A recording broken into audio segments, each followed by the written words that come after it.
மழை பெய்கிறது. ஒரு பெரிய விபத்து நிகழ்கிறது.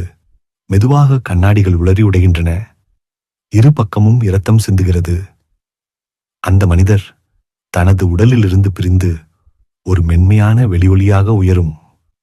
இந்த தருணம் அமைதியாகவும் மிக தத்துவபூர்வமாயும் இருக்கிறது. சீன் 2. சித்திரகுப்தன்.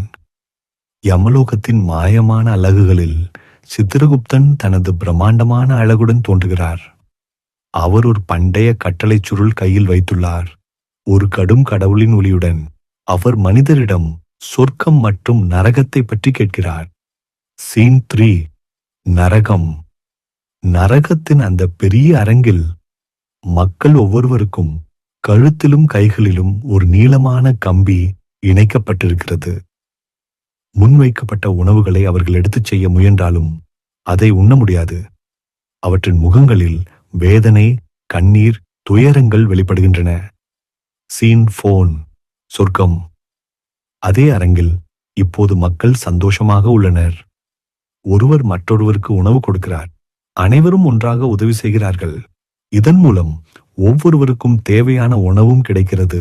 அன்பு மற்றும் பகிர்வின் அழகு இங்கே தெரிகிறது. சீன் 5. தத்துவ முடிவு. சித்திரகுப்தன் தனது ஞானத்துடன் பேசுகிறார். மனிதர் உண்மையை புரிந்து கொள்கிறார்.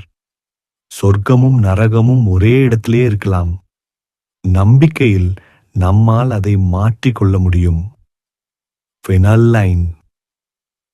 மனிதன் நினைப்பதால் எந்த இடத்தையும் சொர்க்கமாகவும் நரகமாகவும் மாற்ற முடியும்.